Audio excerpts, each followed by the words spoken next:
ukiranutse yaracunguye ngo mbuwe niko kunyishingira.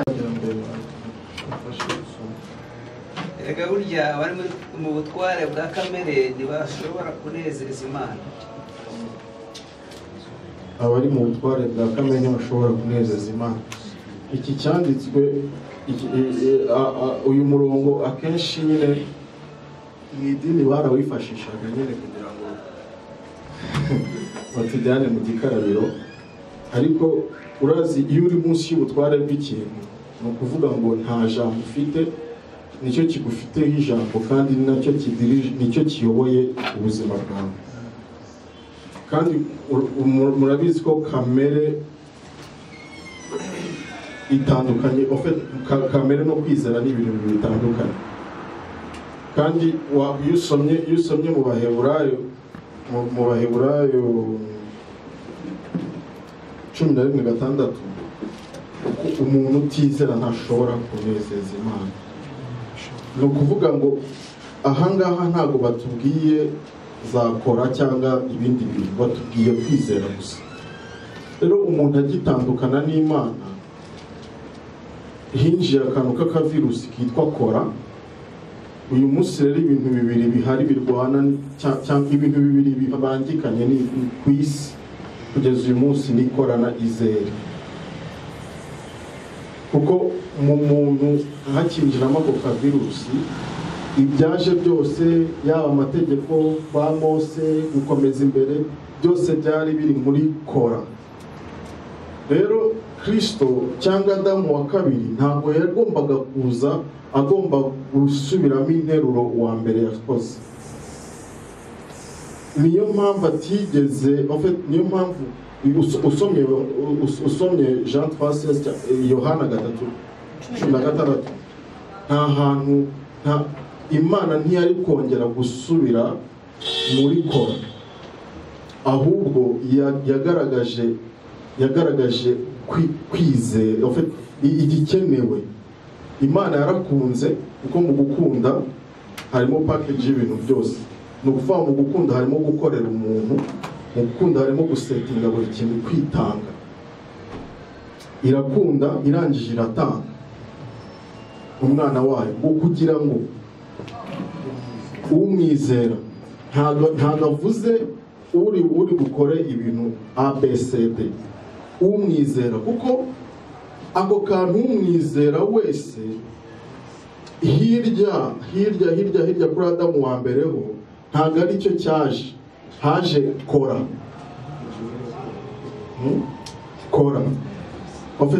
Yahawe amakuru amugira arema inaringe, kandi inaringe nta hantu itandukanira no gukora. Inaringe buri munsi bishaka kugira ngo yemerwe cyangwa yemeze, igaragaza ibintu bifatika, abantu bayemere. Ariko Adamu wa kabiri we ako kantu ntabwo ari kwinjira muri uwo muryango, we yinjiriye muri izere. Adamu wa kabiri we, Imana yakoze ikintu cyose kigomba gutuma itandukanya umwana w'umuntu no gukora. Niyo mpamvu yateguye umugambi, itegura projet, irangije irayikora. Yakoze projet, irangije irayirangiza, iyizanira umuntu nta kora irimo, harimo izere. Iyizanira umuntu, iramupresenta ngo wowe ibi nabikoze, nabirangije, biruzuye, ntabwo bicagase, nta nubwo biruzuye umwuzuro wabyo. Wowe emera, noneho uko uba emera cyangwa izere icyo akira, icyo nakoze. Iyo hakoreshwaga ijambo emera, ko kwizera guhita kuza muri kamere muntu, akumva ko kwizera yizera Imana ikamukiza, noneho bigahita bihindura icyo Imana yashakaga gukora cyo kwemera k'umuntu kugira ngo umuntu akire mu kwemera. Urumva rero ahantu Imana yashakaga umuntu ni ahantu ho gusubira muri pozisiyo yo kubeshwaho. Urumva mu kubeshwaho nta parti y'umuntu, nta participation y'umuntu cyangwa uruhare rw'umuntu rwari rurimo.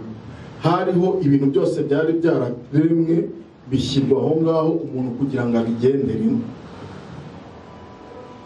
Rero kakora kaje noneho ko kumva yuko muri bya gafite nabwo ubushobozi bwo kugira ikindi kintu kakora, gafite n'ubushobozi bwo guhamagara Imana no gukurura Imana. Mwibuke ko muri Edeni Imana yasangaga umuntu, ntabwo umuntu ari we wasangaga Imana. Rero kora yazanye n'icyaka cyo gushaka Imana, cyo gukabakaba no gushaka kugera hirya. Na n'uyu munsi iyo kora iri birakora ni mushaka Imana bigishoboka ko ibona.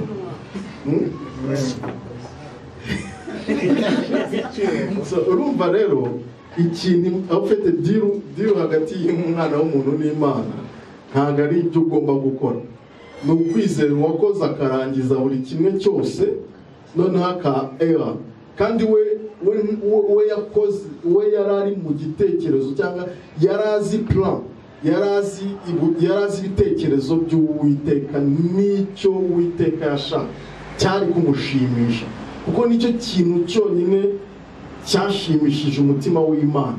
Ni nawo murimo Imana yabibwira avuga ngo ngibi ndabyishimiye, uyu ni umwana wanjye nkunda, ndamwishimiye, mumwumve. Ni ukuvuga mu yandi magambo icyo yari aje kugaragaza cyo cyari kiri mu mwuzuro w'icyo Imana yashakaga. Noneho ibizanira abantu kugira ngo babyemere, babeshweho nabyo. Ariko uyu munsi nyine intambara igihari,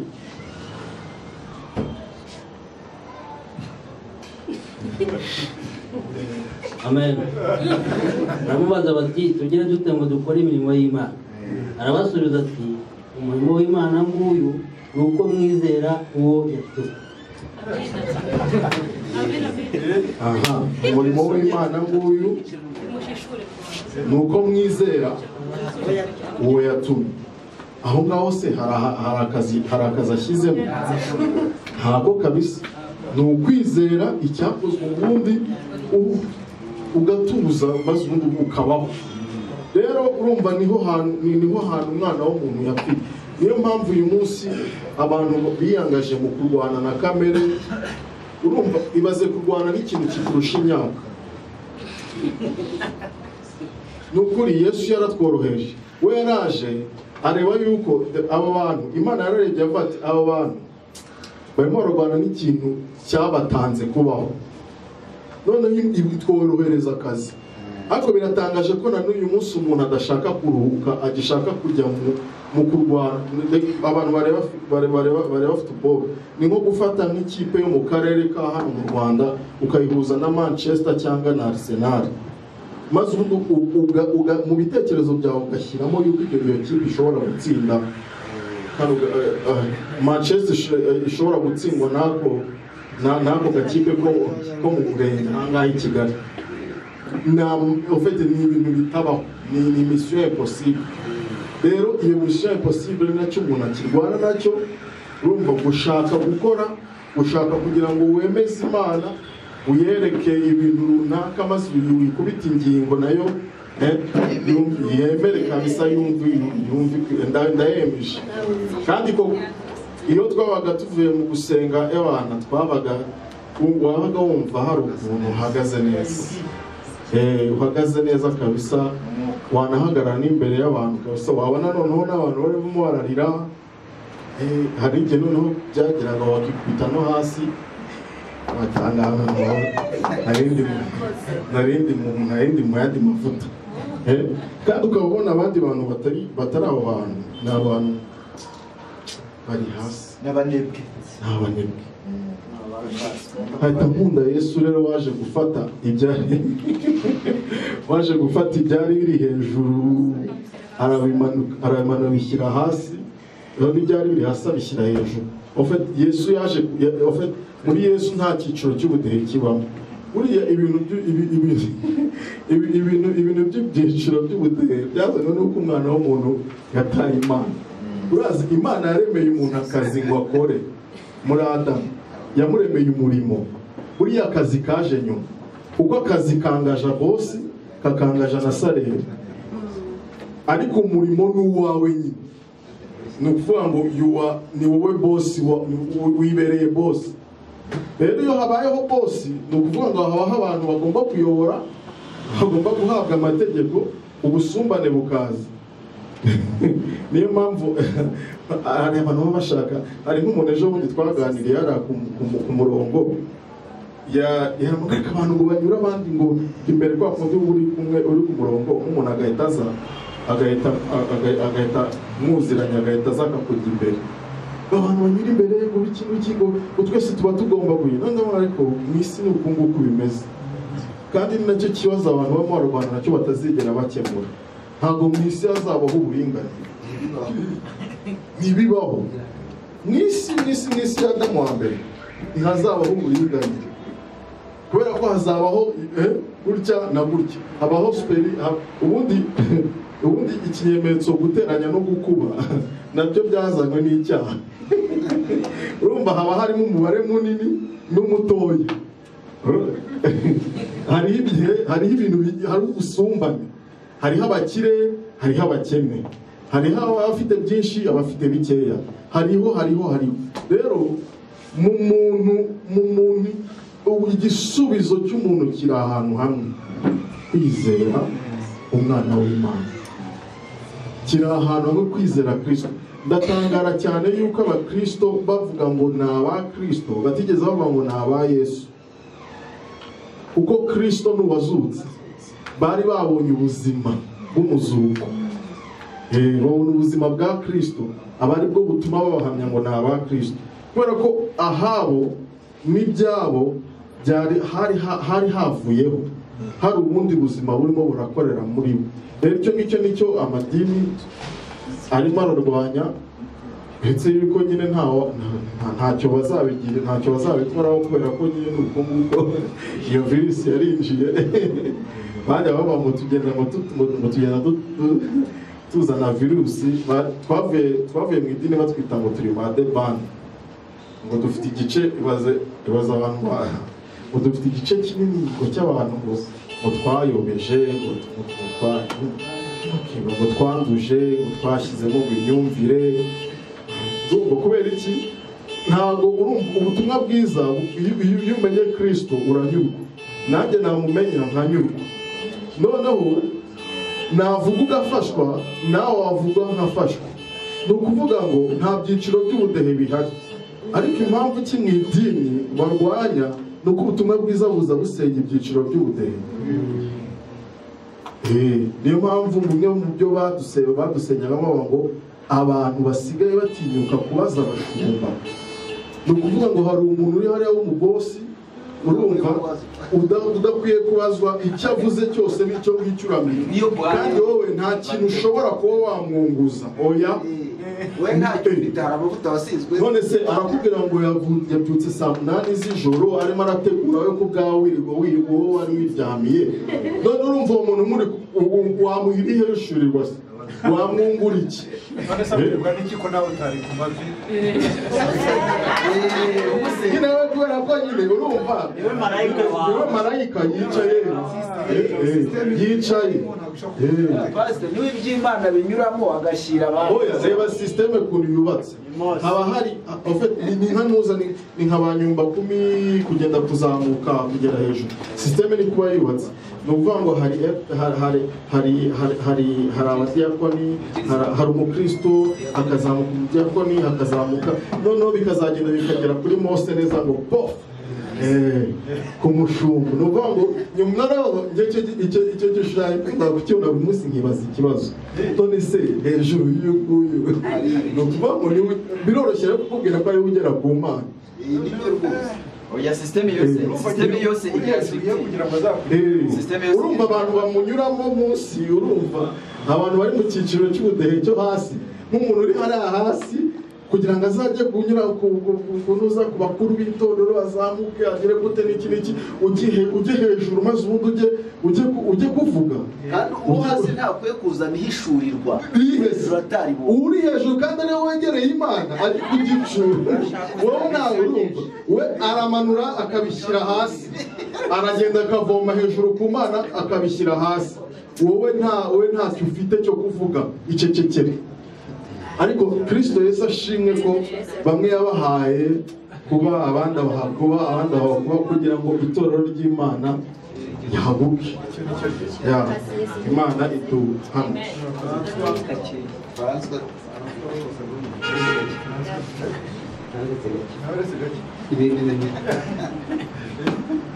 ibintu bibiri hari ijambo wavuze ngo gusoma ahangaha ngo kirumvikana ni ikintu usoma ukaba ucyumva, ariko ndavuga ngo hoya ntabwo ari cyo.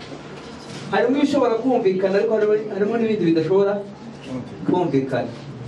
urugero buriya narwanya ririya jambo, iri jambo ryo kwizera ni ijambo Bibiliya ivuga neza kandi rizima, ariko kuri bande ni ukubarimenye. utararimenye ukarimubwira ntabwo rishyikira. kuzihe mpamvu? kubwira umuntu, urugero mbereye kuri kimwe wavuze, kubwira umuntu ngo izere ko wapfuye, kuko Bibiliya irakubwira ko kuvuka ubwa kabiri ari ugupfa, noneho ngo ukanazuka, kandi uzi ko kuva mama wawe yakubyara nturigera upfa n'umunsi n'umwe, nturajya no mu bitaro. ukabwira uwo muntu ngo yarapfuye. niba hariho ingorane dufite uyu munsi wa none n'izo, kuko kumubwira ngo Yesu yarapfuye ngo byashyira ko yapfuye we ntibishoboka. aramubwira ngo izere, arakubwira ngo ndizeye. ni kwa kwizera n'abadayimoni bari nabo bagira gute, nabo bafite. ariko kwizera kwa Kristo,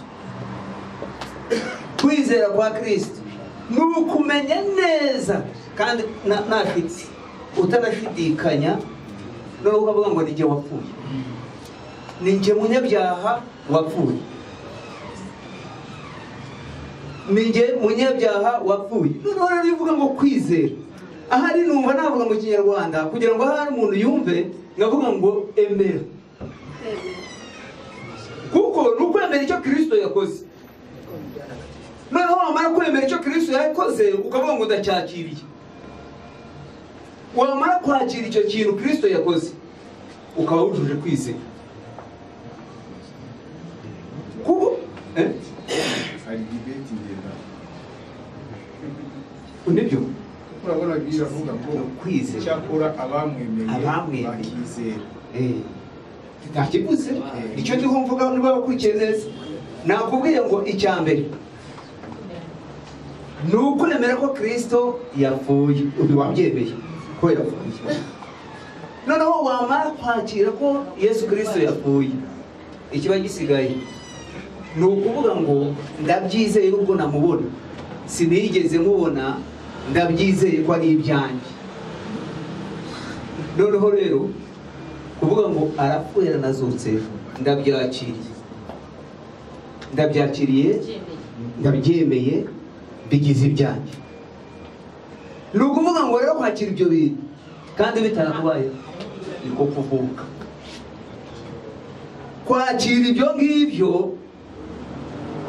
ukabigira ibyawe niko kwizera. sasa kwizera ni ukumenya rwose udashidikanya ibyiringiro, ukabireba kandi ukavuga ngo ni ukuri. byabereye Golgotha. umuntu akajya kuramuza atanze amafaranga akizera ko ibyo agiye gukorerwa biri bubeho, ibyo birashoboka. kuko hanze abo twari kumwe na Maniragaba, afashe umwanya aganira n'abo basore bandagaje, abo bari ganira nabo, bambwiye ijambo rikomeye.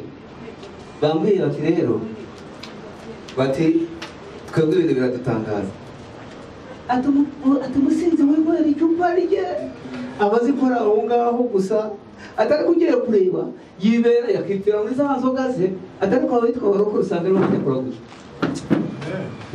urumva atari igitanda kandi nibyo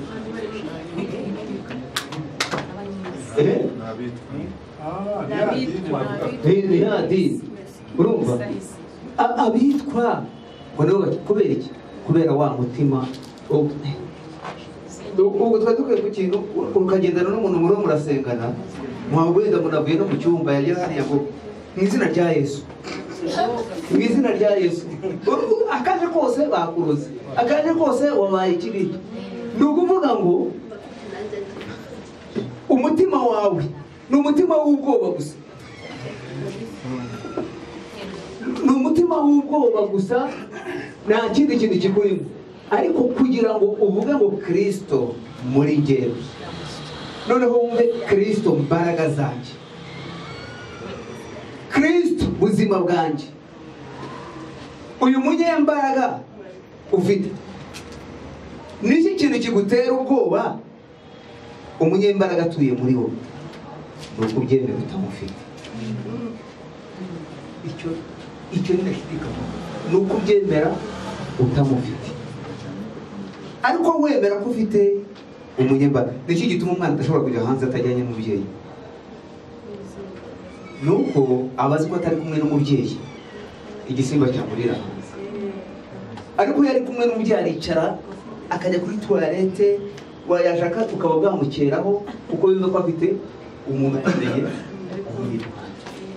ariko uyu mwanya wa none uwitwa ngo ni umukirisitu akaje kose ni umufasha Yesu ikintu agakomye hanze ni kwa Shinara Yesu ukagira ngo uyu muntu afite umwana nawe noneho rero icyo nshaka kuvuga uko kwizera dufite uwaguhindura akavuga ngo ni ukwemera cyangwa ni ukwakira kuko twakiriye reka ni ukwakira ni ukwakira kuko Kristo apfuye twaraherejwe niba wanze na urarimbuka niko ijambo rivuga ariko niba utakiriye niba wakiriye urahabwa ubugingo niba utabwakiriye urarimbuka ukuvuga ni ibintu iki twakira twakira urupfu rwa Kristo mu Rwanda kuko hari apfuye umunyabyaha utarigeze kumenya icyaha ijyana ngo bavuga ngo ry'umuntu ngo wapfuye ngo si wowe wazamutse nushaka kubihamirize ijana kuko uriya wapfuye kuko mwijuru ntabwo azagira icyaha uriya wari umubiri w'umunyabyaha ntabwo wagombaga kongera kuzamuka ngo ujye mu ijuru hazamutse umubiri wo gukiranuka hazamutse umuntu wo gukiranuka ntabwo hazamutse uriya mubiri yari yambaye kuko uwo byaha wasigaye kuzimu hazamuka umubiri wo gukiranuka natwe twitwa ko dukiranutse kuko umukiranutse yarazamutse umunyabyaha asigaye kuzimu Imana ishimwe rero niyo nganira n'umuntu ngenda mubwira noneho reka tubihindure mu yindi ngo kwizera impamvu mbivuga si uko kwizera atari ukwizera nyakuri ni ukwizera kuba amaze guhishura ni ukwizera kuba amaze kwemera noneho rero kuri abo bataremera kugira ngo mubwire kwizera kuko yizera ko Imana yakuraho umusozi akizera ko Imana yakwizera yaguhiza akizera ko Imana yamuha akaba amaze gutandukanya n'icyo kintu bavuga ngo kimwe cyo noneho kikareka kuba kimwe bikaba byinshi kubera iki kuko yavuze kwizera nizeye nanjye Imana yameze nizeye Imana yamumuga nizeye Imana ya ariko ukwizera dufite ni Kristo kuzuka kwacu rega pastor ubundi abantu tuba twirushya bavugane muri byinshi ubundi iyo ndebye nkareba uriya murinzi w'inzu y'imbohe uburyo yizeye nuko babanje kumubwira umurimo w'Imana Yesu yakoze arangije wicyo yavuze yaravuze ati nkwiriye gukora ntego nkire ubundi umuntu wese wamaze gutsindwa n'ubwirwa icyo akwiriye gukora ntabwo rero kwizera kubwirwa umuntu utari wumva, habwirwa umuntu wumvise. Umuntu wumvise no gukira ko ntibigorana, kuko iyo wumvise, kuko Bibiliya iravuga ngo kwizera guheshwa no kumva kukazanwa n'ijambo. Utari wumva ijambo rya Kristo ngo wumve icyo yagukoreye, no kwizera ni nyine niba abandi bizera umuyaga, Imana izaba inzumva, Imana ni ibintu utamenya ibyo ari byo. Ariko umuntu wamajije kumenya icyo yakorewe arizera wowe utiriwe, kuko iriya nkone yabwiye Filipo ngo ndizeye, ngo nta kindi gisigaye, manura unjyane mu mazi. Munini nayo yisabiye kujya mu mazi iriya nkone, ndizeye, nizeye. Filipo nawe ati niba wizeye Yesu birashoboka, ahita amubatiza. Nta kindi ntabanje no kumugabira, reka nta kindi yamukoreye, nuko yamubwiye urupfu rwa Yesu amajije kurwumva. Yaravuga ati ndizeye, nizeye umwana w'Imana, ahita abatizwa. Nta kindi. Kwizera rero ntabwo wabwira umuntu ngo izere, arizera ikizi, nta banza umubwire Yesu, noneho namwumva nta kindi abwirirwa, ni kumwizera gusa, nta kizira.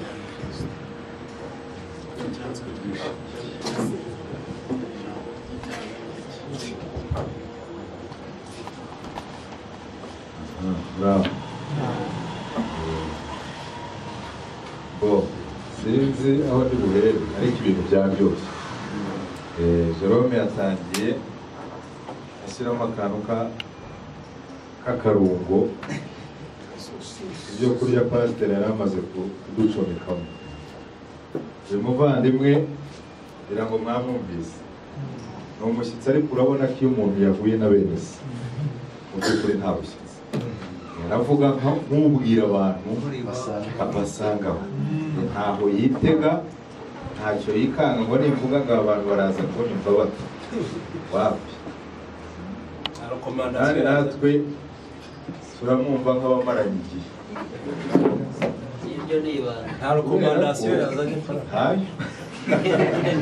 ntabwo twamubajije umushumba we, urumva tubaze ngo wakijijwe ute, wize teoloji, umushumba wawe wakohereje yitwa n'itorero ryitwa riti, wabatijwe mu mwuka ryari. Ibyo byose rero byibiremo idini rirema kugira ngo ryihimbire ishusho yo gukiranuka, ariko bidafite aho bihurira n'ukuri. Ukuri rero ni ukuri, icyangombwa ni kimwe, nta bintu Imana izabaza.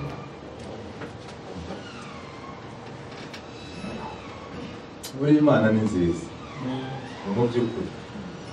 Hari igihe nanjye nicara nkibaza ubuntu bw'Imana bikandeba, ngasanga Imana ni umubyeyi koko. Ni nayo mpamvu Yesu asenga muri Yohana 10:4 yavuze ngo mbamenyesheje izina ryawe. Ni nkaho kuva isi yaremwa amategeko akabaho, abantu bari bataramenyeshwa izina ry'Imana. Irihe rero ni data. Data niryo zina ry'Imana ry'ukuri, ntabwo ari databuja, si Yehova, si umure. Ibyo ni ibigwi by'Imana, ariko izina bwite ry'Imana ni data. Ni data. Buriya papa umbyara yitwa Benjamin, ariko nkubwije ukuri, urivuga mu kanwa rirandurira. N'umuntu witiranwa na papa umuhamagara birangira. Uzi impamvu bitaryohera? Nuko mba numva muhamagara nk'umuntu runaka. Yo data niryo zina rya papa nzigera, ni naryo zina mvuga nkumva ndaryohewe mu mutima, nkaba nzi uwo mvuze uwo ari we. Ntabwo ngo Benjamin, ushobora kuba ngo papa runaka, simuvuge mu izina nk'uko navuga Gadi cyangwa nde, ariko mba nshaka kwita papa data. Niyo mpamvu rero Yesu yavuze nabamenyesheje izina ryawe. Iri zina rero ni uburyohe, ni izina ryerekana isano iri hagati y'umuntu n'uwo muntu avuze. naho iyo uvuze imana wumva imana nk'umuremyi ukuntu, ukayiha ishusho iteye ubwoba n'ingano itagira uko wayishushanya. Noneho hagati y'ubusabane bwawe nayo hakazamo ikintu gisa, sinzi icyo kintu ko nakira, aricyo wamaze kwita imana da urwango. Ibyo uyu muvandimwe yavuze cyangwa se ibyo dusanzwe tuvuga, ni ukuvuga imana yafashe Yesu kuko yari umwuka, noneho kuvuga ngo yamuhinduye icyaha. Erega ntaho yatandukanye nawe, yamuhinduye umuntu nyine. Kuba umuntu rero burya ubaye icyaha. Ariko noneho urumva we inkomoko ye si isi, ahubwo avuye mu ijuru ari umwuka, yemera kwisanisha n'ibyaha biri mu isi basi, ariko bwaje kuri misiyo y'abari mu isi bose. Nyamara twe twavutse turi icyaha. Ntabyo twajya kuvuga ngo urabona ngo mana ngo nemeye, ngo wemeye iki ko wavutse ari ukuri. Ariko Yesu afite icyo yabwira Imana. Niyo mpamvu asenga yavuze ngo usubize cya cyubahiro na horanye sitarari. Yesu rero yahindutse icyaha kimwe natwe, aribyo umwanditsi w'Abaheburayo 12:14 avuga ngo uko duhuje ibyo niko twasangiye ibyo, kugira ngo urwo rupfu rwe rubone uko rwaturatwe. Hari amagambo rero ugiye bakunda kandi nkunda kabisa. Ijambo riri mu wa 2 rwa Bikorinto igice cya 4 murongo wa 4 murongo wa 20. Aravuga ngo reka mbere kuri 17, mbese ubwo nashakaga gukora byo narahindahinduraga, cyangwa ibyo ngambirira bigambirira mu buryo bw'abantu, ngo nikiranye ntiyeye, maze ngo ni oya oya.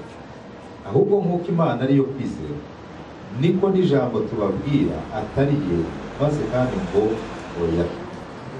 Kuko umwana w'Imana Yesu Kristo, uwo twababwirije ibyo yewe na Silwano na Timoteyo, atari ye kandi ngo abe oya, ahubwo muri harimo ye gusa. Yumva yo gusa itumarije iby'Imana yasezeranije byiri ryo nkuru. Iby'Imana yasezeranije byose muri we ngo nimo ye iri. Wari nawe mpamvu yacu yo kuvuga ngo Imana ihimbazwe natwe, niwe mpamvu yo guhimbaza Imana kwacu. Nta kindi kintu kibaho. Nibyo dukunda kuvuga na Gadi, imbere y'Imana Dawudi ntazwi, hazwi Yesu. Imbere y'Imana Aburahamu ntazwi, hazwi Yesu. Nta wundi muntu uzwi mu gitekerezo mu bwenge bw'Imana ni Yesu. Kubera iki? Ngo niwe wamenwe n'Imana kera isi itararema. Uwo ni uzwi n'Imana. Noneho rero kuko ari we nkomoko y'ibyaremwe byose, ubugingo bw'abantu bwose bukaba bwarakomotse muri we, nicyo gituma tumenyerwa muri we. Ariko hanze ye ndababwiza ukuri kw'Imana ihoraho, nta muntu Imana izi. Niyo mpamvu yavuga ati narebye mu isi nshaka umuntu ndavuga. Rwose hari inyamaswa, hari ibiti se, hari huzuye abantu, ariko ngo irareba ibura umuntu. Ariko Yesu aje, ijwi ryo mwunganira mu birere, yavuga ngo nguyu uwo nkunda, uwo nzi kandi nishimira, aba ari uyu mwumvira. Kwirirwa rero ushaka igikundiro ku Mana urashaka intambara uretse ko nta itanakureba irareba Adamu wa mbere na Adamu wa nyuma basa n'abari ku murongo imbere y'Imana. Igihiriri cyose kitarizera kiri muri Adama. Abizeye bose bari muri Kristo hariya. Ni ibyo bice bibiri. Niyo mpamvu Pawulo agarukaho ngo nk'uko Adamu, nk'uko uwa nyuma, nk'uko uwa mbere, nk'uko naho nyine n'ubwenge bw'Imana bugarukira. Pawulo rero akaza avuga ngo niwe uduhesha igikundi no kubintu ubw'izina rye pana kubwo gusenga gusenga ubw'izina nta gusenga itatu mu murebe reka nta gusenga rero iby'Imana yasezeranije byose muri we ni moye ni ukuvuga rero umurimo uvuga ari he ari muri mu yihe ndirimbo dufite iyo ndirimbo ya muri Kristo Yesu. Mu by'ukuri nibyo umuvandimwe yavuze ati twifuza ibindi bitari mu uba wifuza ibyo utagera kandi uba ushaka ibitari ibyawe kuko muri we ngo Imana yaduhaye ibintu byose bizana ubugingo byose bizana ubugingo no kubaha Imana.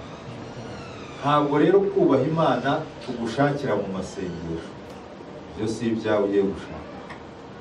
Ntabwo urukundo rw'Imana warushakira mu gutanga ibyawe n'umwanya umara uza ku rusengero ikada ibyo si n'ibyawe si iby'Imana.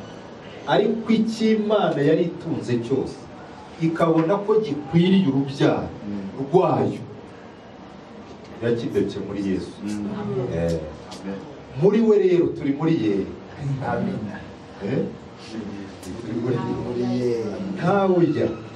ntawe ya cyangwa ngo ngwiki. Pawulo rero ngakunda ukuntu akosora abantu bo mu isezerano rya kera mu gutegeka kwa 2:3:11.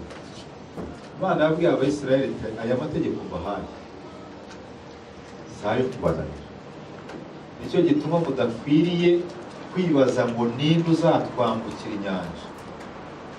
Urumva ngo ayatuzanire ayatwigishe tubone kuyumvira. Ati kandi ntari mu ijuru wakwizeye ukareka kwibaza. Uribaza ngo ninde uzajya mu ijuru kandi hari uwavuye mu ijuru akaza mu isi. Uribaza ngo ninde uzakiranuka kandi hari uwazamutse kugira ngo dutsindishirize. Niyo wibaza uba ushaka kuvanga ibitekerezo by'Imana ariko n'ibyabo kuvanga Imana zirafasha uba ushaka gucanganyikirwa gusa. Kuko hari uwavuye mu ijuru aza mu isi kuko ngo niko gupfa kumanuka ikuzimu. Hari n'uwavuye ikuzimu arazamuka ngo uko niko gutsindishirizwa tugahinduka abakiranutsi.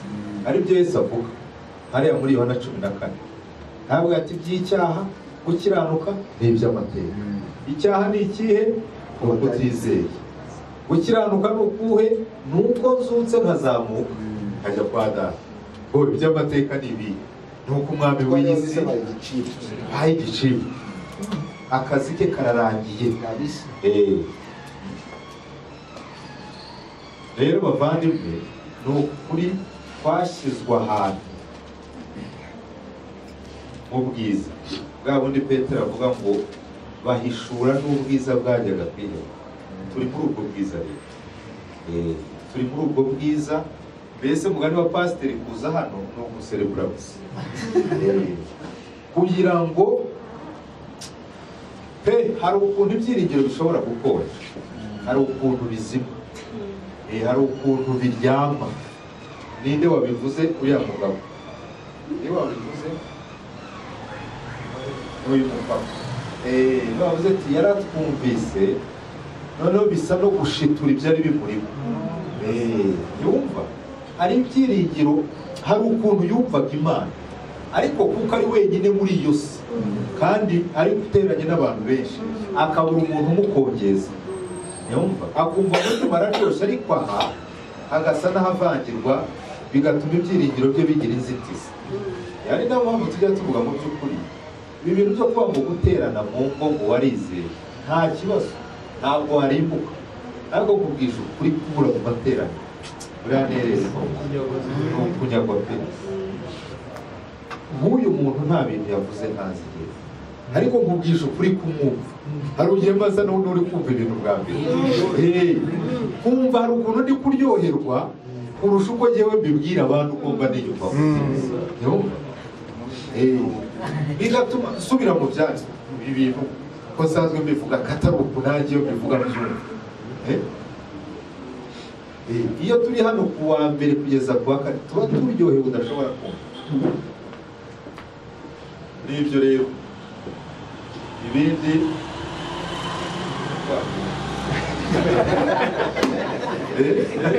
no gutekereza gupfa gusa ntabwo yisakaza. Imana iduhaguruke.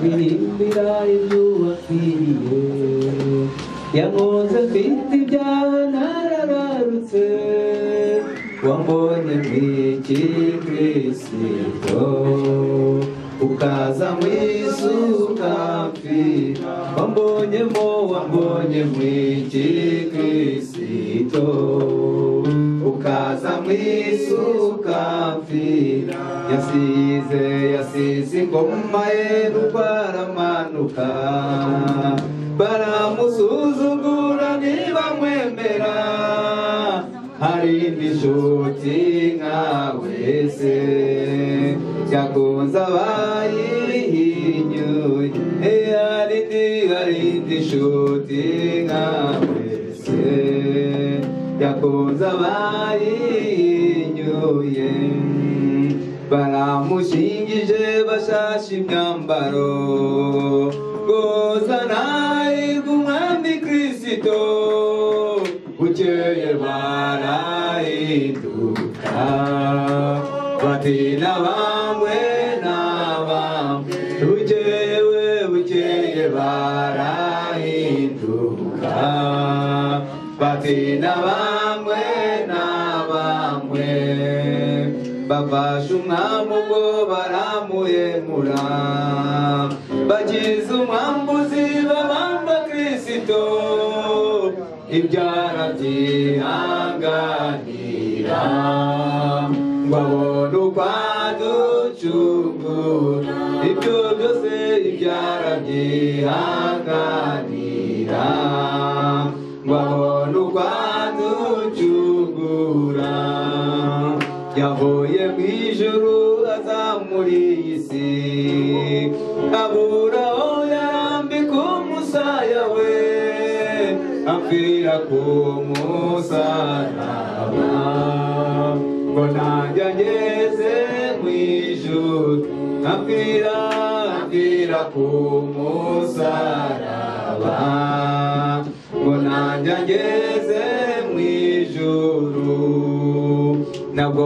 nzarambirwa kubaririmbira iby'urukundo rwe nuko yababajwe, yanyemeye nk'inshuti ye, nzavuga hose izina rye, yanyemeye nk'inshuti ye, nzavuga hose izina rye. Barishimwe yatwemeye nk'inshuti, kandi ubona icyo giteranije kuvuga izina rya Kristo. Imana ishimwe.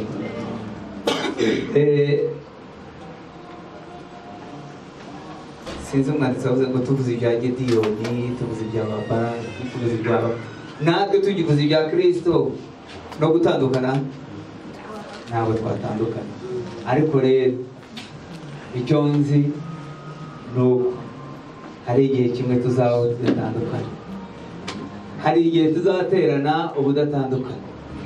Haleluya. gusa nifuzaga ko harimo uwaba afite ikibazo kuri aya magambo twagiye tuganira aha ngaha byavuzwe aha yabaza. Reka tubanze uriya gushyitsi. Karibu.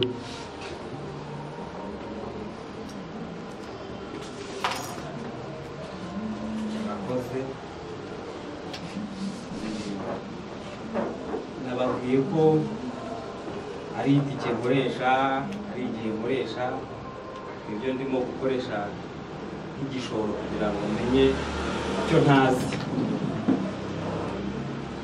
Rero nize byinshi yabicyuye, ariko hari amatsiko ntahane. Ibibazo bibiri. Ikibazo cya mbere, ese umuntu yizera rimwe cyangwa ahora yizera? Ikibazo cya kabiri, ese umuntu yitwara gute imbere y'icyaha?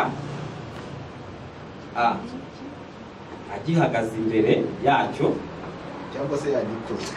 B, yacitswe akagikora. Ikindi ni icyifuzo cyangwa igitekerezo. Ateranya amateraniro menshi cyane, menshi, ndamutse mbaze ntabwo nayabara, kiretse nkoresheje kalendari, ariko ushobora kwibeshya kuko wenda hari igihe naba nari ndwaye, ariko nateranye menshi cyane. Ariko iri teraniro ryanejeje cyane ko muri ubushakashatsi nta nubwo nguma mu idini rimwe, ndagenda nkamenya n'ahandi. Aho ntarinjira ni muri Isilamu, ariko naho mfite ahandi bakurikirana, ko njyewe mfite saci ndimi ndashaka kumenya ikintu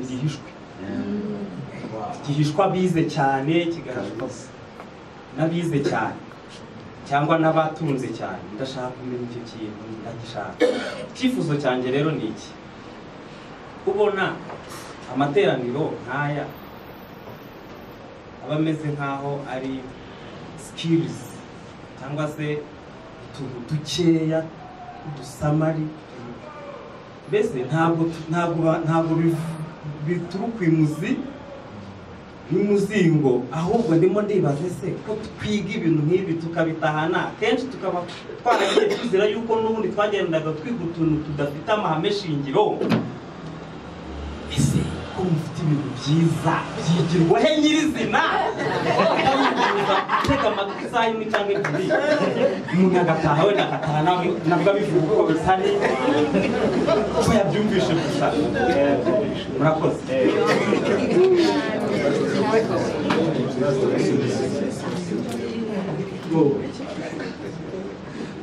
Ni ukuri, mbere yuko nsubiza ikibazo reka mbanze mvuga iki kintu, ndongere nkibutse kuko abenshi murakizi. Nkunda kuvuga yuko hano atari mu ishuri, ntabwo tuza hano kwiga ubumenyi. Sicyo gituzana hano, ntabwo tuza kwiga ubumenyi. Ubundi hano uzi ko nta muntu n'umwe nigeze mbona ufite agakaramu n'ikaratasi cyangwa n'agakaye ari kwandikamo. Wanditse? Wewe wanditse? Imana ishimwe, uburenganzira bwawe kabisa, wowe uri umushyitsi. Ntabwo, ariko natwe ntabwo watubujije kwandika. Ntawe nigeze kuza kwandika. Ariko mwamenye icy'ingenzi hano. Ubundi hari umukozi w'Imana umwe nakunze cyane, yavuze ikintu rimwe nyumva kabiri, avuga ati yaba abantu bose binjiraga mu materaniro banyuraga hariya hahagaze umugabo w'ibigango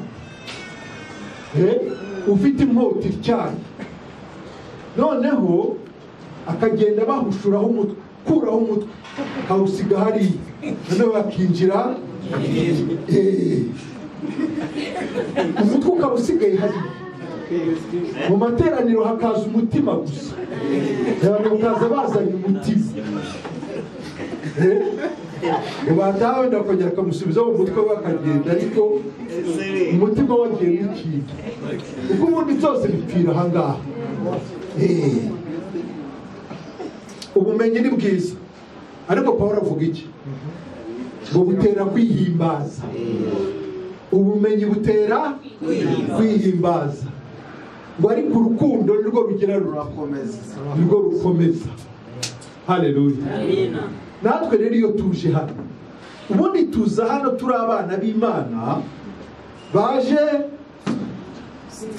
gukinira niba ari gukinira niba ari gushengera kwishimira imbere ya data usabana abana buriya hari abana bakuze ariko bagifite ababyeyi none ugasanga umukobwa yashatswe iriya abyara abana umuhungu nawe ashaka iriya abyara abana ariko hakaba nk'umunsi bahurira mu muryango bagahurira kwa papa na mama bose ari abana hari abuzukuru aho ngaho hari utwuzukuru twagiye dutatu hano kamwe kari hariya ariko utundi tubiri twagiye gukina hanze hano ndi kumwe n'umukobwa wanjye n'abana banjye n'abuzukuru urumva mu rugo ukuntu biba bimeze icyo gihe ni ugucunga ibintu neza kuko rebye nawe barabihita ariko ubwo buzima ntabwo ari ibintu ntabwo baje kwiga si ibintu baje kwegeraho nta mahame yandi ntaki baje kuryoherwa gusa mu rugo itorero rero ubundi ni umuryango itorero ni umuryango ntabwo ari amashuri mu ishuri niho mwarimu ahura n'abanyeshuri bagapfana amasomo bahaye saha yagera hanyuma agaca undi agaca bakazongera guhurira mu ishuri rero hano ni ukuri ntabwo ikidushishikaje cyangwa ituraje ishinga ntabwo ari ukumenya ibintu byinshi urabona muri Bibiliya ahangaha mu gitabo cyo kuva ngo ahangaha hari ibintu bijyanye n'ubumenyi ubu ngubu usigaye numva nkumva birashisha ukuntu kandi ari byiza kureba kumenya ubundi ni byiza ariko kumenya cya kindi kimwe kumenya icy'ingenzi noneho muri icyo ngicyo akaba ari gukura ubumenyi nyabwo sasa mwene so yavuga agasa n'ugusembuye akumva akakuzamurira ibintu kubera ko wa undi mwamize niwe soko ni isoko imwe muranywera ku isoko imwe ntabwo ari ukuza ngo ugiye guzo nize ngo muri teolojiya yahaye ngo ze bikubita aho ngaho noneho Emi nawe naza n'ibyo muri teolojiya yo mu Bwongereza nawe aze akubite hariya noneho François nawe ze n'ibindi byo mu Bubiligi akubite hariya usanga abantu birabavanze abantu bari mu bintu kundi hano nta n'amahame twubakiyeho ihame ni rimwe gusa ihame ryo gupfa yaba abantu baryumvaga ubundi uvuze gupfa burya ubuvuze byose burya iyo upfuye wowe wa kamere iyo upfuye burya uburangi noneho hakabaho Imana sasa ubuzima niho butangira sasa kuryoha uko bigenda ntubimenye uko ukura ntubizi twebwe turya tubyarwa n'ijambo tukarerwa n'ijambo tugakuzwa n'ijambo tukabeshwaho n'ijambo iri jambo rero ntabwo ari rya rindi twagendanaga muri agenda kera twagiraga amajenda agenda ingana itya topiki zitandukanye bize muri seminari ya Boki indi ni seminari CZR indi ni ya Billy Graham Jean Hankins hari abantu twize twakurikiye Joyce Meyer tumira kwigisha undi wakaba afite amavuta ya TD Jakes ubu kirashaje ntabwo kigikora ibintu kera TD Jakes araryohaga sana ariko rero ndakubwiza ukuri hano tuhungukira byinshi ushobora kuhakura bikeya ariko by'ingenzi hano uramutse uhakuye imbuto iyo mbuto yagenda ikera iribyarira iragenda ikabyara kabisa aho uri aho ngaho ntumenye uko byagenze pfa guhabwa urufunguzo gusa buriya rero nicyo kintu Yesu yapfaga n'abigisha amategeko ati mwavuye nk'urufunguzo rw'ubwenge mwinjira kandi abashaka kwinjira nabo ntimutuma binjira ubundi ndi pasitori undi ari bishopu undi ari aposito undi ari sinzi porofeto iki twese mu itorero cyangwa se mu materaniro y'abana b'Imana twagombye kuza nta bagaje tuzanye twese twagombye kuza turi vide nta kintu dufite uretse gusa ko twiringiye iyo ngiyo yatugize abo turi bo vuga ati icyo ambwira kuvuga nicyo mvuga icyo nkoresha nicyo ngicyo icyo mwene data akora nicyo Eric ndabona ufite ijambo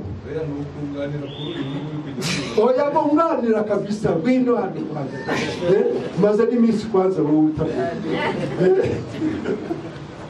Yesu ashimwe ku kibazo mwene data yarageze nari numvaga hari ijambo ryanditse muri Zaburi 119 umurongo w'130 rivuga ngo guhishurirwa amagambo yawe Mana kuzana umucyo ugaha abaswa ubwenge ntabwo ari ukuyasoma cyane si no kuyasomerwa cyane kuko buriya nahoze ntekereza hari indirimbo bajya barimo muri Ecole de Dimanche ivuga ngo turashima Imana ko twavukiye ku ngoma y'Umwami Yesu Nyirimbabazi iyo tuvuka ku ngoma ya Satani ubu tuba twiheba ariko ikibazo gihari abavutse cyangwa se abaririmba izo ndirimbo nibo bihebe bahari ni ukuvuga ngo kuko kubera iki amadini hari ikintu yadufashije kumenya ko koko hari akaga kari imbere ariko batwereka umusozi wo guhungira uturirika udashobora kuririka noneho rero impamvu abantu bitirirwa izina ry'Imana aribo bihebe kuri ubu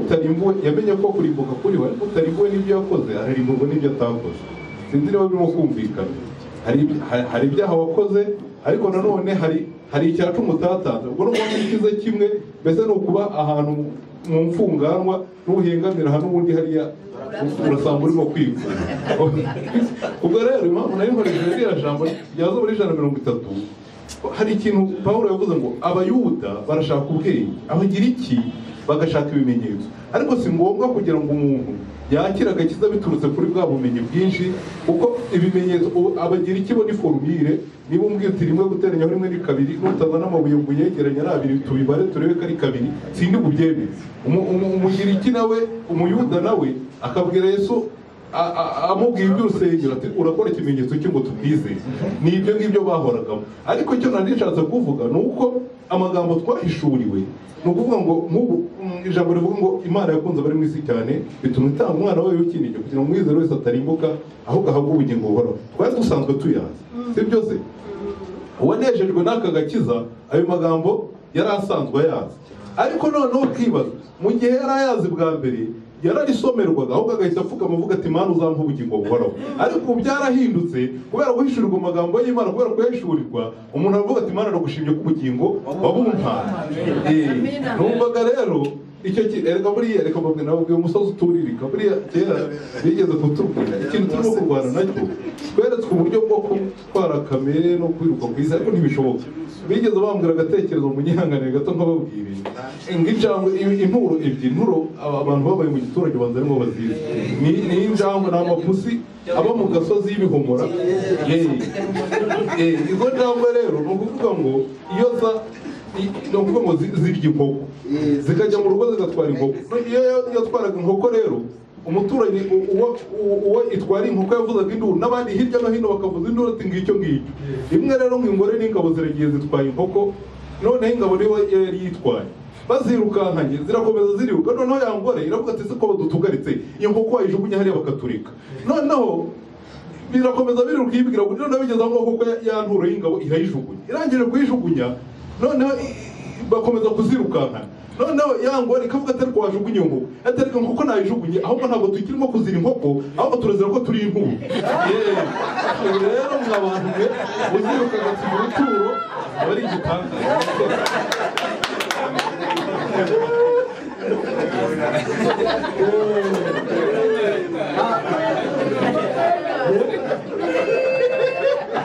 ubundi ahangaha harimo ibanga rikomeye cyane. Ubundi ntabwo abantu bazazira ibyo bakoze ahubwo bazazira icyo bari cyo. Niba utari umwana ntabwo uzinjira mu bwami bw'Imana, ibyo byo ntibishoboka. Niba utari umwana ntuzinjira mu bwami, kandi kugira ngo ube umwana, kugira ngo ube umwana hari icyo wemera ukizera. Bamwemeye bose bakizera izina rye yabahaye bwo kuba abana b'Imana. Haleluya, amen, amen. Kandi ubwo uri umwana ubwo uri n'umuragwa. Ibyo ni ibintu udashobora guca uruhande. Nushaka kuba ikigoryi uretse ko nta bigoryi bibangaye. Aho ngaho rero niho nshaka kugira ngo wenda asubize ku kibazo wari ubajije. None ko ndabyumva kabisa ni byiza, ariko ubu icyaha kiri imbere yawe ukireba gutya ukwanze wabyifata mwute, icyo ni kimwe. Aba ni A. B, uramutse ukiguyemo wabigenza ute? Kigutunga utabishaka, ariko muri icyo gitungurana jyewe nta nubwo njya nkemera cyane. Gitungurana gitese ko icyo umuntu agikora gusa, kandi utaranagikora n'ubundi wakagombye kumenya ko uri umunyabyaha. Wanabajije utese umuntu yizera kangahe? Umuntu yizera rimwe ntabwo amaze kwihana rimwe. Urumva iki kintu? Umuntu yihana rimwe, akizera rimwe, agakizwa rimwe, noneho akabaho ukabaho ubu turiho. Kuko twari twarapfuye tuzira ibyaha n'ibicumuro byacu. Noneho Kristo araza apfira abanyabyaha, sibyo? Kristo apfiriye abanyabyaha bazukira kugira ngo batsindishirizwe. Uko niko twapfanye na Kristo tukazukana nawe mu gishushanyo wa mugani wa Pawulo mu buryo bw'umubatizo. Twizera ko twapfanye na Kristo kandi tukazukana nawe. Niba Kristo atagipfuye rero ubwo nanjye singipfuye, kuko ndiho kubwe, nta kindi yazize. Ni ibyaha byanjye. Aha niho hari ibyiringiro by'abizera. Niba Kristo yarazize ibyaha byanjye, ubwo numva ngiye nzazira iki? Kandi naramwizeye. Kandi kugira ngo mwizere nanone ntabwo ari bya bintu byo mu idini ngo subira muri aya magambo. Hari icyo numvise, hari icyo bavuze cyerekeranye na Kristo. Bavuga urupfu rwe, bavuga icyo yazize, bavuga icyamuvanye mu ijuru. N'iki ndabyumva, numva uburyo nari umunyabyaha kandi n'ubundi ntarebye neza, mbese nizeye impano cyangwa ntakiri impano y'Imana nshobora kurimbuka. Uko niko nihana, nivaho ndahindukira, nizera utsindishiriza abanyabyaha. Uko kwizera byonyine ngo bimpwanirizwa no gukiranuka. Ibyo rero ntabwo ari amagambo, si ubumenyi, ntabwo ari ibintu twandika. Hari abantu nk'uko ngira muri François yageze kubivuga, sinzi wamushokuje, ariko bati ntabwo twamubashije ngo harya ngo duhe ubuhamya bwawe ngo wakijijwe ute, ngo byagenze gute. Kuko hari abantu bafashe formule y'agakiza bayigira gutya, arayishushanya, aravuga ati rero umuntu amenya neza ko Yesu yapfiriye ibyaha bye, noneho yamara kubimenya neza akamenya ko ahawe ubugingo buhoraho, urubanza rw'icyaha rukamuvamo, ngo kuvuga ngubwo ngo nta rubanza rw'icyaha gifite. Ibyo ninde wananirwa kubivuga? Shitani we ntiyabivuga ibyo ngibyo. Ntabwo ari ibyo tuvuga, ni icyo turi cyo. Niba twaravutse ubwa kabiri, niba turi abana ubwo turi abana, niba turi abana turi n'abaragwa, nta teka tuzacirwaho ukundi. None uti rero icyaha, ubundi icyaha iri ni isomo rirerire naryo twagombye kwiga. icyo cyaha uvuga kikuri imbere ni ikihe cyaha kwanza? Wowe mbi ikihe cyaha? ahubwo wenda cyangwa ashaka kuvuga ni icyaha cy'igikorwa cy'igikorwa icyaha nk'igikorwa.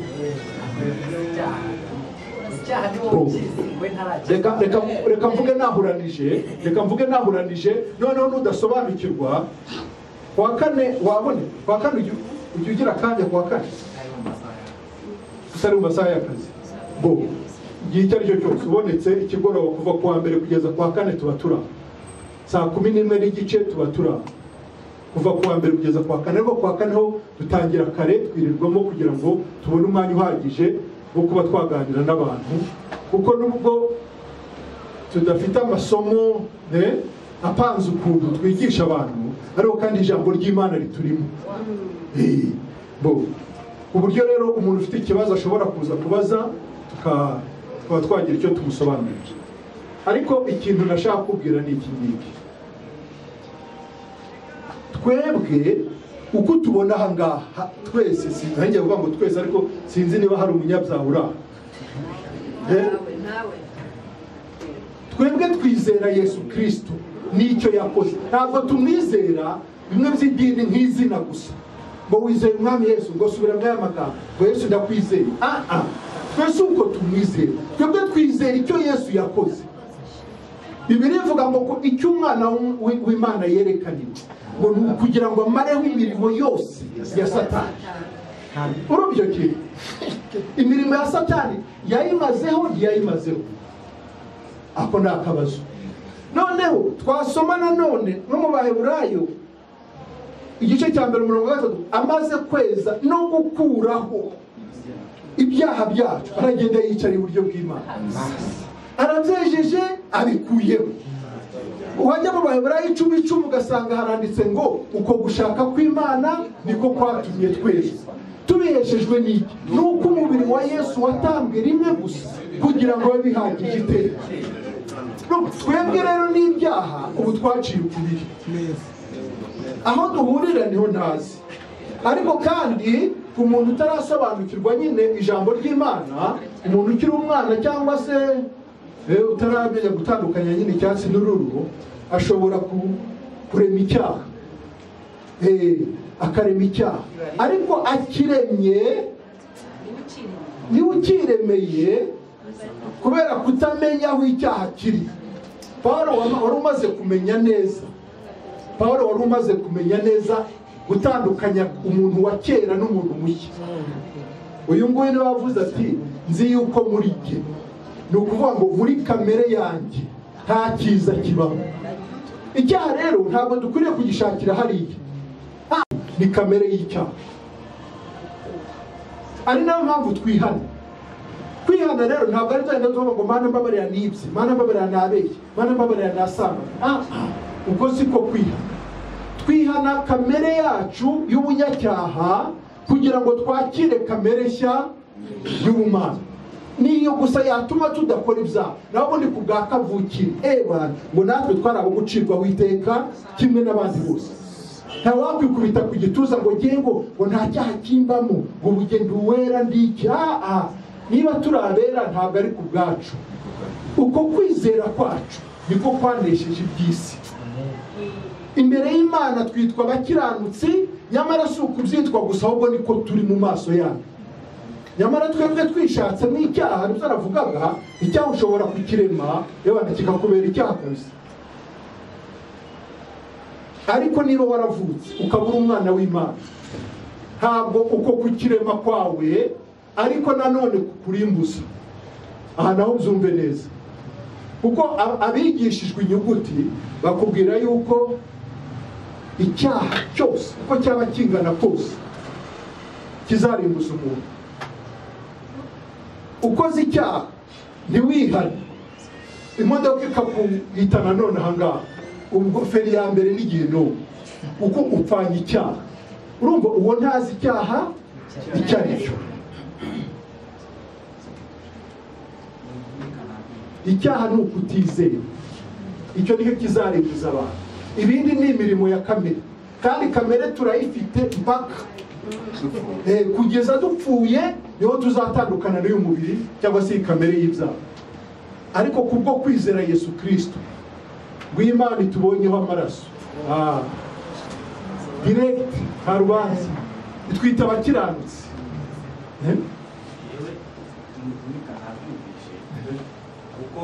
uko bikose Bibiliya igaragaza ko ijuru rizabona abaritaha,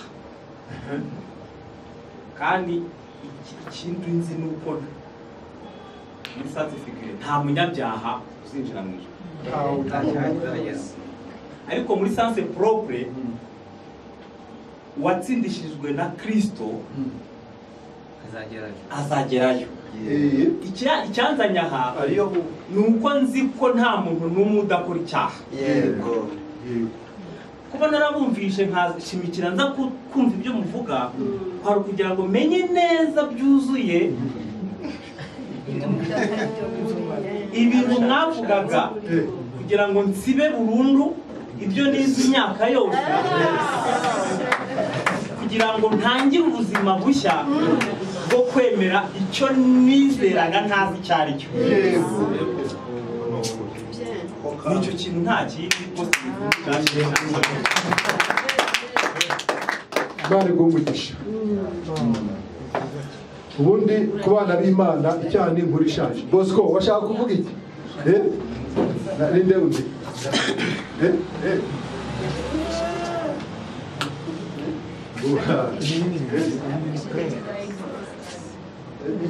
Iriya sana ntabwo murayireba.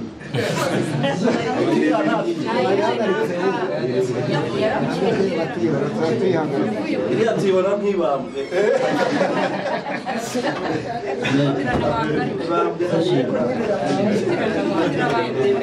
ndashima Imana ko ndi kumwe n'abana b'Imana, kubera ko nabaye mu bihe mbeshya tubeshya. Uzi kubwira mwene so, uvuga ngo ni mwene so, ati Imana ishimwe, ati Yesu ashimwe, mwatandukana hakaza ibindi. Imana ishimwe. N'ibibazo biri mu idini hariya, reka twe gutinda amasaha yagiye, ubuhamya tuzaba tugenda tuvugaho gake gake. Ibyahishuriwe 5:9 nuko baririmba indirimbo nshya bati, ni wowe ukuriye kwenda igitabo no kumena ibimenyetso bigifatanishije, kuko watambwe ugacungurira Imana bo mu miryango yose no mu ndimi zose no mu moko yose no mu mahanga yose, ubacunguje amaraso yawe.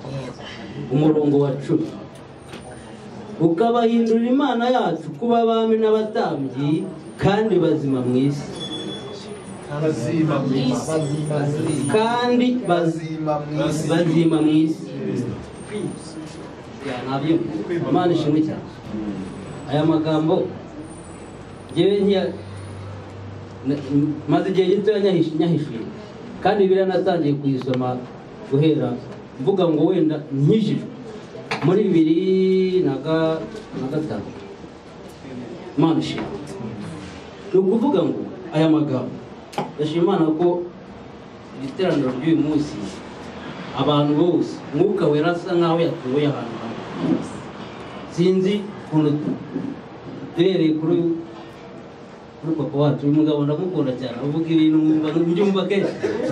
Rero uyu mushyitsi nawe, ariko buriya reka mbabwire, iyo umuntu aza ari umushyitsi ntitumuheze ngo tubanze natwe ubwacu. Buriya mu idini hariya bararushye kandi baranezerwa. Basi nasembuye riburangiye kuri WhatsApp, ubu naramamagaye rwose ibintu mbwira mba numva rwose bitamfasha, uzabyihorera. Noneho mu idini hari abararushye. Kubera iki? Naramubajije, iyo mubona mumara umwaka mugafata undi, mugira abantu mwatoranyije bwite bo kuvuga iryo jambo rya Kristo, nibyo musoma muri Bibiliya. Narasuzuguye pasi. Imana ishimwe. Amen. Njyewe ndi umwe mu bantu cyangwa se namwe twabashije gusobanukirwa ko turi abatambyi tuzi agaciro k'umutambyi kwa Mose. Akamaro k'umutambyi icyo yari amaze kari ako kungiraho imbere y'Imana. None Yesu yarabishoje arabirangiza burundu ampindura umutambyi no kuba umwami. None nimba ari uko bimeze, nta mpamvu yo guhagarara imbere y'umuntu umubwira ibyanjye, mubwira ngo nsengera, mbwira. Ni ukuvuga ngo ikintu Yesu yakoze ni ukuri uwo mwuzuro. Ibyo bintu mbibwira umwana, nkabibwira umuntu ukuze, nkabibwira n'uwo numva. Ubu mu kintu muri kamera yanjye ngira, muri ya kamera dutunga, ntabwo njya ngira ubwoba. Iyo ndi target y'ikintu mubwira numva ko byaba ngombwa ko nanakizira ndakivuga. Nuko nguko nshiduka kandi nabivuze. None rwose bantu b'Imana, Yesu yakoze umurimo ukomeye. Tekereza ko kuguhindura umwami, kuguhindura umutambyi, kivuze ngo buriya hari akantu pastor nandi muri groupe y'abahetsi b'itorero mu idini. Nanjye ubwanjye sinibashe, ariko nari ndi muri groupe y'abanyamasengesho ngo bahetse itorero.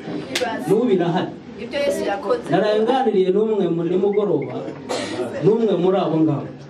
N'umwe ariko idini riratwishe kabisa. Namubwiye mutuntu twishi ati rwose ibyo nibyo, ati buriya natwe hari ahantu byaradushoboye. Kubera ko banyengana n'umuntu w'umukristo ndasa ku ntego kuko icyazi akagenda nubwo yarye ndabizi batwara andi magambo, ariko icyo nzi cyo ari cyabayo. Ni ukuvuga ngo birababaje kumva ngo Bosco ngo mwese ngo ndabahetse.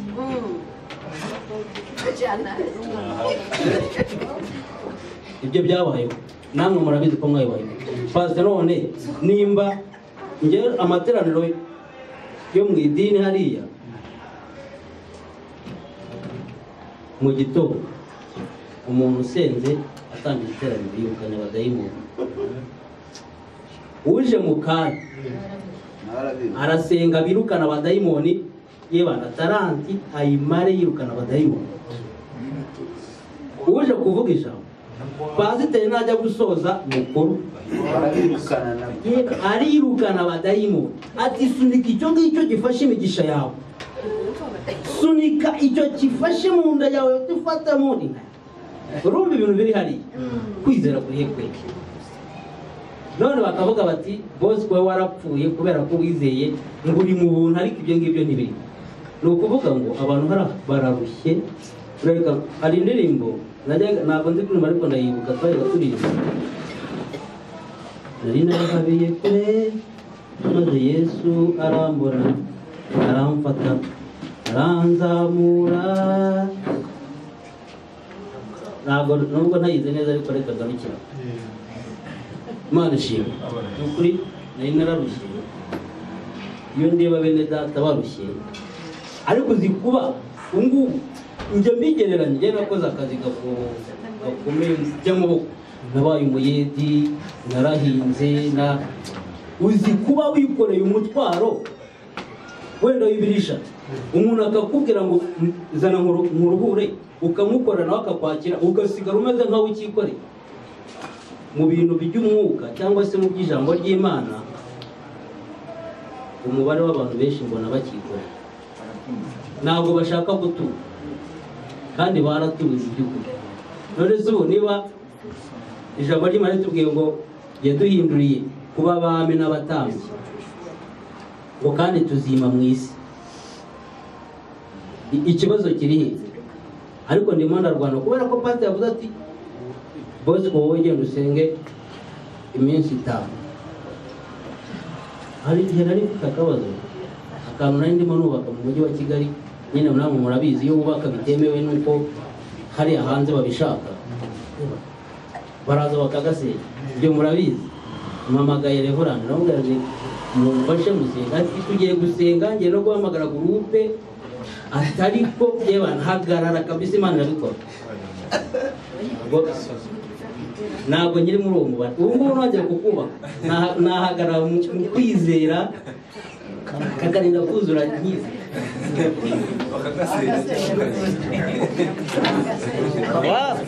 barasenze birumvikana abo bagasenye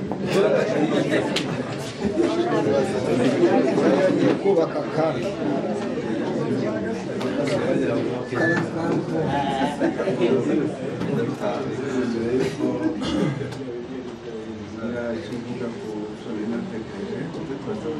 banze nunganireho gatoya igisubizo kuri nunganire pasiteri n'abandi bose ariko hasunika hano muri Tito ibice 2:11 aravuga ngo kuko ubuntu bw'Imana buzanira abantu bose agakiza bwabonetse ubutegeteka kubaha Imana n'irari ry'iby'isi bukatwigisha kujya twirinda gukiranuka kubaha Imana mu gihe cya none. Amen. Yigeze kuvuga ngo se icyaha kiri imbere yawe yabajije ikibazo kimeze sibyo ubuntu rero bwa Yesu Kristo ubu twaherewe ubuntu nta ruhare rwacu iyo butugezemo hari ikintu tugomba guhindura mu buzima iyo butagize icyo buhindura ni ukuvuga ngo ntabwo twakira ntabwo twigeze dukiza sinzi ko nabisobanura ariko iyo butugezemo byanze bikunze hari icyo bugomba guhindura cyaca urashaka kugisuzuma urashaka kubona bitaguheye ni ukuvuga ngo ikintu ugaragaza ikintu ukora nka operasiyo muri wewe si ukuvuga ngo uzakora icyaha cyangwa se uzagikora ariko ufite bwabo ukugira ukuntu yabajije ikibazo rero natekereje mbere yuko mutangira kumusubiza yabajije ikibazo kare ariko iyo perezida yavuze ngo yaje gushaka ukuri sibyo byatumye nanjye ntekereza hano kuba ngeze hano nize ukuri kwinjiza